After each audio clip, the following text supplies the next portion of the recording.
నమస్కారం city news కి స్వాగతం. ముందుగా ముఖ్యాంశాలు.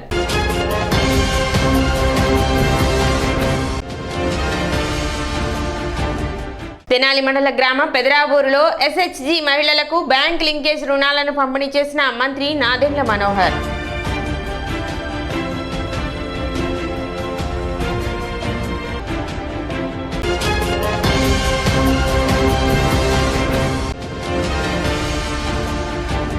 చిన్న చిన్న వాదోపవాదాల నడుమ ప్రశాంతంగా జరిగిన మున్సిపల్ కౌన్సిల్ సాధారణ సమావేశం. 37 అంశాలలో ఒక అంశం మినహా 36 అంశాలు ఆమోదం.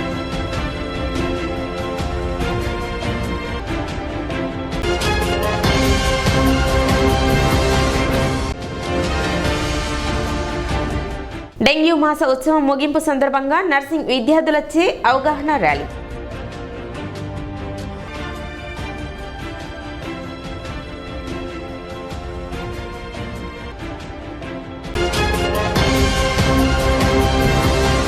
తెనాలి మండల పరిధిలో 200 కోట్ల రుణాలను మహిళలకు అందించాలన్న లక్ష్యంతో ముందుకు వెళుతున్నట్లు మంత్రి నాదెండ్ల మనోహర్ అన్నారు. ఎస్హెచ్జి మహిళలకు బ్యాంకు రుణాల పంపిణీ కార్యక్రమం తెనాలి మండల పెదరావూరు గ్రామంలో బుధవారం నిర్వహించారు. గ్రామంలోని కళ్యాణ మండపంలో నిర్వహించిన కార్యక్రమానికి మంత్రి నాదెండ్ల మనోహర్ ముఖ్య అతిథిగా పాల్గొన్నారు.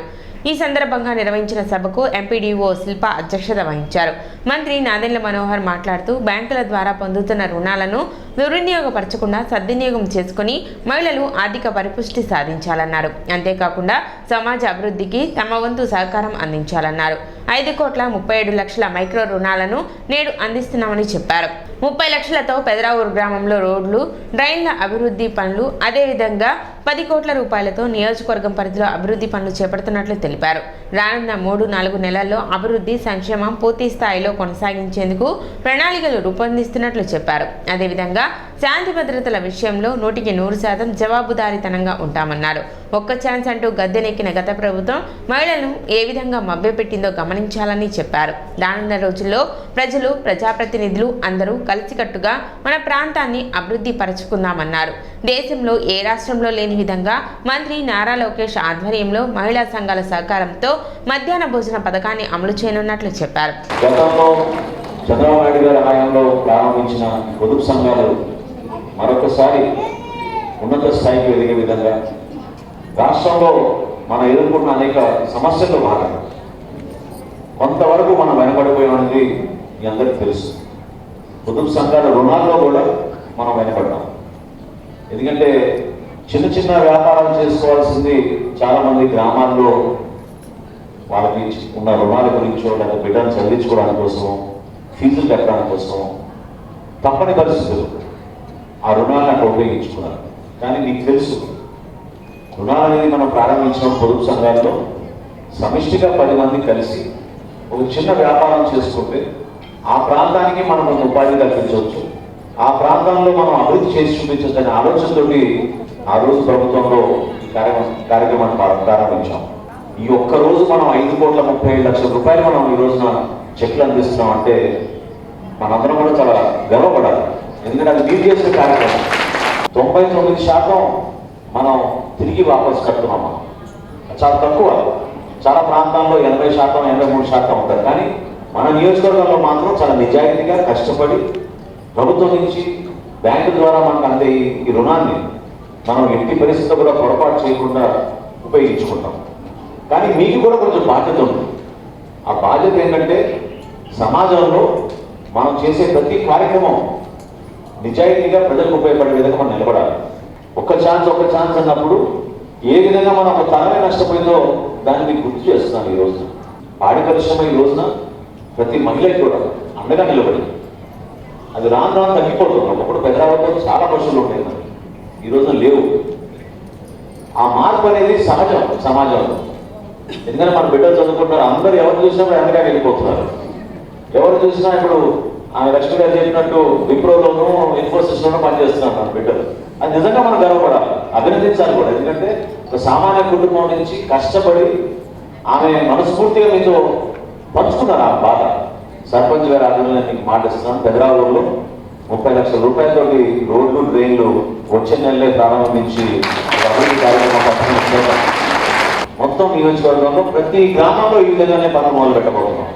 ప్రతి గ్రామంలో కూడా కనీసం 20 లక్షల నుంచి 30 లక్షల రూపాయల వరకు ఇప్పుడున్న ఆర్థిక పరిస్థితులు ఎంతో కష్టమైనవి. 16 లక్షల కోట్ల రూపాయలు అప్పులు చేసి వెళ్ళిపోయారు. సో ఆ పరిస్థితుల్లో కూడా ఏదో విధంగా తపనతో పనిచేయాలి, మన ప్రాంతాన్ని అభివృద్ధి చేయాలనే ఉద్దేశంతో ప్రభుత్వంలో ఉన్న కొంతవరకు వెసులుబాటు, ఉప ముఖ్యమంత్రి గారు పవన్ కళ్యాణ్ గారు ఉన్నారు కాబట్టి పంచాయతీరాజ్ విభాగంలో ఆయన శాఖ ద్వారా కొంతవరకు నిధులు తీసుకొచ్చి ఈ రోడ్లు, సీసీ రోడ్లు, డ్రైన్స్ ప్రతి గ్రామంలో కూడా సుమారు 10 కోట్ల రూపాయలతో తెనాలి నియోజకవర్గంలో వచ్చే నెల నుంచే మనం ప్రారంభించబోతున్నాం. 181 రూపాయల కిలో కందిపప్పుని 160 రూపాయలకి ఆ రోజు ఇవ్వడానికి వాళ్ళు ముందుకు వచ్చారు. రైతు బజార్లోనూ మండల కేంద్రాల్లోనూ అనేక షాపుల్లో 160 రూపాయల చొప్పున మనం అమ్ముతా ఉంటే ఇవాళ ఉదయం మళ్ళీ పిలిపించి 15 రోజులు అయిపోయింది. రాష్ట్రంలో సుమారు 6 లక్షల మంది తెల్లకాడు ఎవరికైతే ఉందో వాళ్ళందరూ పోయి తెచ్చుకున్నారు ఈ సరుకులు. పౌష్టికాహారం అందించేటట్టు ఒక కార్యక్రమం వచ్చే నవంబర్ నుంచి మేము చేపట్టబోతున్నాం రాష్ట్రంలో. భారతదేశంలో ఏ రాష్ట్రంలో లేని విధంగా చక్కటి కార్యక్రమం మీకు ఉపయోగపడే విధంగా చేయబోతున్నాం. ఈ సందర్భంగా ఎందుకంటే ఈ మాట ఎందుకంటే పొదుపు సంఘాలు చాలా మంది మధ్యాహ్న భోజన పథకాల్లో ఉన్నారు. వాళ్ళందరూ కూడా కిచెన్లు, క్యాంటీన్లు నడుపుకుంటూ వస్తూ ఉంటారు. ఆగస్టు 15 నుంచి మరొకసారి అన్న క్యాంటీన్లు ప్రారంభిస్తున్నాం. తెనాలి మండలంలో అనేక ప్రాంతాలను మీరు చూశారు.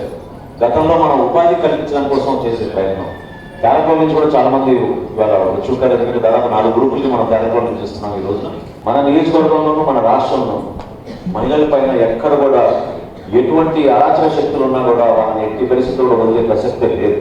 ఒక 4 నెలలు 3 నెలల లోపే ఈ కార్యక్రమాలన్నీ కూడా పూర్తి చేసుకునే విధంగా మేము ముందుకెళ్తాం. విశ్వబ్రాహ్మణులకి మనం ఇవ్వాల్సిన రుణాలు, వాళ్ళ ఉపాధి అవకాశాలు పెంచే విధంగా మా ప్రభుత్వం ఆ విధంగా స్పందిస్తుందని మనస్ఫూర్తిగా మీకు మాట ఇస్తున్నాం.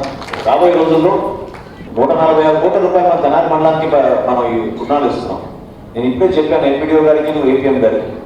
నేను కూడా దాంట్లో మీతో పాటు కలిసి ఆ 146 కాస్త 200 కోట్ల రూపాయలు టార్గెట్ పెట్టుకుని మనం వచ్చే సంవత్సరం రుణాలు తప్పని చేద్దాం. కార్యక్రమంలో గ్రామ సర్పంచ్ కాకి రమాదేవి, ఏపీఎం జయశ్రీ తదితరులు పాల్గొన్నారు. మాకు సున్నా వడ్డీ 3 సార్లు వచ్చినాయి. 16,000 వచ్చినాయి. ఫస్ట్ టైం 7,000 వచ్చినాయి. మళ్ళీనేమో 5,000 వచ్చినాయి. మూడోసారి ఏమో 4,000 వచ్చినాయి. అయితే మన శాంతిప్రియ గ్రూప్లోనూ మాకు ఏదైనా సమస్య వచ్చిందనుకో మేము నేను డాక్టర్లు 2 లక్షలు తీసుకున్నాను. అవి మేము బ్యాండ్ మా ఆయన ఆర్కెస్ట్రాను వాటి నిమిత్తం నేను వాడుకున్నాను. వాటి నిమిత్తం వాడుకున్న విధానం బట్టి నాకు కొంచెం ఇంట్లో కానీ మాకు వాటి వల్ల కానీ కొంచెం పర్వాలేదు. ఒకప్పుడు మనం ఒక 40-50 కోట్లు తీసుకునేవాళ్ళేమో సంఘాల రుణాలు. కానీ ఇప్పుడు చూసుకుంటే ఒక 10 ఏళ్ల దీంట్లో దాదాపు 150 కోట్ల రుణాలు తీసుకునే స్థాయికి సంఘాలన్నీ కూడా ఎదిగాయి. దీని అర్థం ఏంటి? మీరందరూ కూడా యాక్టివ్గా పార్టిసిపేట్ చేసుకుంటూ అలాగే ఆ రుణాలని మీకు ఏ కార్యక్రమాలకైతే అందజేస్తున్నారో వాటన్నింటినీ ప్రొడక్టివ్గా వాడుకుని మళ్ళీ మీరు తిరిగి రీపేమెంట్ సకాలంలో చేయడం వల్ల మళ్ళీ మీ అందరికీ బ్యాంకులు సత్వరంగా రుణాలని మంజూరు చేయడం జరుగుతుంది. సో అందరూ కూడా మన రాష్ట్ర ప్రభుత్వం కానీ అలాగే కేంద్ర ప్రభుత్వం కానీ అందించే కార్యక్రమాలన్నింటినీ సద్వినియోగపరుచుకుని వాటన్నింటి ఉద్దేశాలు మీరు అర్థం చేసుకుని ఎక్కడ కూడా మీకు అందించే రుణాలని వేరే ఇతర ఏ కార్యక్రమాలకి వాడుకోకుండా ఏ పర్పస్కి అయితే మీకు ఇస్తున్నారో మెయిన్ ఆ ఎంటర్ప్రైజెస్కి కానీ లేకపోతే మీ స్వయం ఉపాధికి సంబంధించిన అంశాలకు కానీ వాడుకుని మీరందరూ అభివృద్ధిలోకి వస్తే కుటుంబాలు బాగుపడతాయి. దుగ్గిరాల శుభం మహేశ్వరి కోల్డ్ స్టోరేజ్ అగ్ని ప్రమాద బాధిత పసుపు రైతులకు చెల్లిస్తానన్న నష్టపరిహారాన్ని తక్షణమే చెల్లించే విధంగా తగిన చర్యలు తీసుకోవాలని పసుపు రైతులు డిమాండ్ చేశారు. ఈ మేరకు బుధవారం సబ్ కలెక్టర్ కార్యాలయంలో వినతి పత్రం అందజేశారు. కోల్డ్ స్టోరేజ్ యాజమాన్యం నష్టపరిహారం 7,000 రూపాయలు చెల్లిస్తానని మంత్రి అచ్చెన్నాయుడు ముందు అంగీకారం తెలిపారని, కానీ ఇంతవరకు నష్టపరిహారం చెల్లించలేదని, రైతులకు నష్టం వాటిల్లి 190 రోజులు గడుస్తున్నా ఎటువంటి పరిహారం అందలేదని, తక్షణమే పసుపు రైతులకు నష్టపరిహారం చెల్లించాలని డిమాండ్ చేశారు. ఈ సంవత్సరం జనవరి 19వ తేదీన దుగ్గిరాల శుభం మహేశ్వరి కోల్డ్ స్టోరేజీ అగ్ని ప్రమాదానికి గురైంది. రైతాంగం తీవ్రంగా నష్టపోవటం జరిగింది. దాదాపు 1,20,000 బస్తాలు తగలబడ్డాయి. ప్రభుత్వ అధికారులు కూడా స్పందించి రైతులతోనూ అట్లాగే యాజమాన్యంతోనూ చర్చలు జరిపి క్వింటాకి 7,000 రూపాయలు పరిహారం ఇప్పించేందుకు చర్యలు తీసుకుంటామని వ్యవసాయ శాఖ మంత్రి అచ్చెన్నాయుడు గారు హామీ ఇవ్వటం జరిగింది.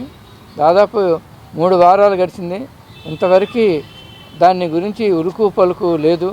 రైతులు మరి వ్యవసాయ పెట్టుబడులకు కానీ తీసుకున్న అప్పులకు కానీ మరి ఒత్తిళ్లు పెరిగిపోతున్న నేపథ్యంలో ఈరోజు సబ్ కలెక్టర్ గారిని కలవటానికి, సబ్ కలెక్టర్ గారితో మా మొర పసుపు రైతుల మొర చెప్పుకోవటానికి, ఒక వినతి పత్రం ఇవ్వటానికి రైతాంగం ఈ సుదూర ప్రాంతాల నుంచి, లంకల నుంచి, సత్తెనపల్లి ఏరియా అనేక చోట్ల నుంచి కూడా రైతాంగం వచ్చారు. ప్రభుత్వం వెంటనే చర్యలు తీసుకుని సాధ్యమైనంత త్వరగా మేనమేషాలు లెక్క పెట్టకుండా, కాలయాపన చేయకుండా రైతులకి ఈ ఒప్పందం ప్రకారం 7,000 రూపాయలు ఇవ్వాలని ఆంధ్రప్రదేశ్ పసుపు రైతుల సంఘం తరఫున ప్రభుత్వానికి విజ్ఞప్తి చేస్తున్నాం. ఈ నెల 11వ తారీఖు మన రైతులందరూ, నేను వెళ్ళలేదు కానీ మన రైతులందరూ వ్యవసాయ శాఖ మినిస్టర్ గారి దగ్గరికి వెళ్ళి 7,000 కాడికి ఒప్పందం అయిందని చెప్తున్నారు. ఒప్పందం అయ్యారు. అయితే ఈ ఒప్పందం అయిన డబ్బులు ఎప్పుడు ఇస్తారు, అసలు రిపోర్ట్స్ ఏమున్నాయి, ఇన్సూరెన్స్ కంపెనీ వాళ్ళు ఏమంటున్నారు, అసలు ఇస్తామంటున్నారా, ఏమంటున్నారు అనేది క్లారిటీగా ఎవరు కూడా మాకు ఎక్స్ప్లెయిన్ చేయట్లా. గవర్నమెంట్ వారు, మినిస్టర్ గారు కానీ, మరి ఎంపీ గారు కానీ, ఎమ్మెల్యే గారు కానీ, దుగ్గిరాల నియోజకవర్గం, మంగళగిరి నియోజకవర్గంలో ఉంది ఈ దుగ్గిరాల, ఆ ఎమ్మెల్యే గారు కానీ, ఎమ్మెల్యే గారు లోకేష్ గారు, మంత్రి గారు కానీ, వ్యవసాయ శాఖ మంత్రి గారు ఎవరైనా సరే ఈ స్టేజీలో ఉంది. మరి అధికారులను కొద్దిగా గదాయించి మీరు తొందరగా రైతులకి హెల్ప్ చేయండి అని చెప్పి, ఇది ఈ స్టేజ్లో ఉంది, ఇన్సూరెన్స్ కంపెనీ వాళ్ళు ఈ పొజిషన్లో ఉన్నారు, అగ్నిమాపకం వాళ్ళు ఈ రిపోర్ట్ ఇచ్చారు, ఎలక్ట్రికల్ వాళ్ళు రిపోర్ట్ ఇచ్చారు అనే ఇన్ఫర్మేషన్ మాకు తెలిస్తే మేము కొంచెం టెన్షన్ తగ్గిద్ది మాకు. ఈ సంఘటన జరిగి అదే శుభమహేశ్వరి కోల్డ్ స్టోరేజ్ కాలిపోయి ఖచ్చితంగా ఈ రోజుకు 190 రోజులు, దాదాపు 6 నెలల పాటు అనేక ఉద్యమాలు, అనేక పోరాటాలు చేసిన ఫలితంగా ఈ నూతన ప్రభుత్వం ఏర్పడిన తర్వాత మంత్రి లోకేష్ గారి చొరవతో, అచ్చెన్నాయుడు గారి చొరవ తీసుకుని యాజమాన్యాన్ని కూర్చోబెట్టి సంప్రదింపులు జరిపి ప్రతి క్వింటాల్కి 7,000 రూపాయలకి ఇన్సూరెన్స్ వచ్చినా రాకపోయినా అతనే చెల్లించే విధంగా ఒక నిర్ణయం చేయడం జరిగింది. ఈ నిర్ణయం చేసి 3 వారాలు అవుతుంది. ఇప్పుడు ఆ కార్యక్రమం ఎంతవరకు పూర్తయింది, ఎంతవరకు ఎప్పట్లాగా ఈ డబ్బులు ఇస్తారు అనేది రైతాంగంలో ఆందోళన ఉంది. అంతకుముందు డబ్బులు ఇన్సూరెన్స్ వస్తుంది అని ఇస్తూ రైతులు ఉన్నారు. ఒప్పందం జరిగినాక కూడా ఇంతవరకు ఎలాంటి సమాచారం రైతులకు లేకపోతే రైతులు ఇంకా ఆందోళనలో ఉన్నారు. గత 6 నెలల నుంచి పడిన బాధ ఇప్పుడు కూడా కొనసాగుతూనే ఉంది. రైతులు రేపు వ్యవసాయ పెట్టుబడులను లేకపోతే పిల్లల చదువుల కోసం ఆస్తి ఎదురు చూస్తున్నారు. కాబట్టి సబ్ కలెక్టర్ గారు చొరవ తీసుకుని, మొదటి నుంచి ఆయనే చొరవ తీసుకుని విషయాల మీద శ్రద్ధ పెట్టి రైతాంగంతో సంప్రదింపులు జరుపుతున్నారు. ఇప్పటికైనా వారు కూడా ఈ సంప్రదింపులు మొత్తం ఈ రైతులతో మళ్ళీ కూర్చోబెట్టి అమౌంట్ ఎప్పుడు వస్తుందో ఏంటో కొంచెం వివరంగా చేస్తే బాగుంటుంది. పట్టణ 2వ వార్డు కౌన్సిలర్ అన్నాబత్తని పద్మజ కౌన్సిల్ సభ్యత్వం రద్దయింది. వ్యక్తిగత కారణాలతో వరుసగా 3 కౌన్సిల్ సమావేశాలకు హాజరు కాకపోవడంతో ఆమె కౌన్సిల్ సభ్యత్వాన్ని రద్దు చేస్తున్నట్లు చైర్పర్సన్ తాడిపోయిన రాధిక బుధవారం జరిగిన కౌన్సిల్ సమావేశం నందు ప్రకటించారు. వాయిదా వేసిన అంశం మన పద్మజ గారు వాళ్ళ డాక్టర్ డెలివరీ అవటానా, అమెరికా వెళ్ళటానా, ఆ అంశాన్ని అంటే కౌన్సిల్కి రాలేదు కాబట్టి 3 నెలలు ఆ అంశం మీద వాయిదా వేస్తాం. దాన్ని ఏంటో తర్వాత పరిశీలించి దాని సమస్య ఏంటో. ఇప్పుడు చిన్న విరామం.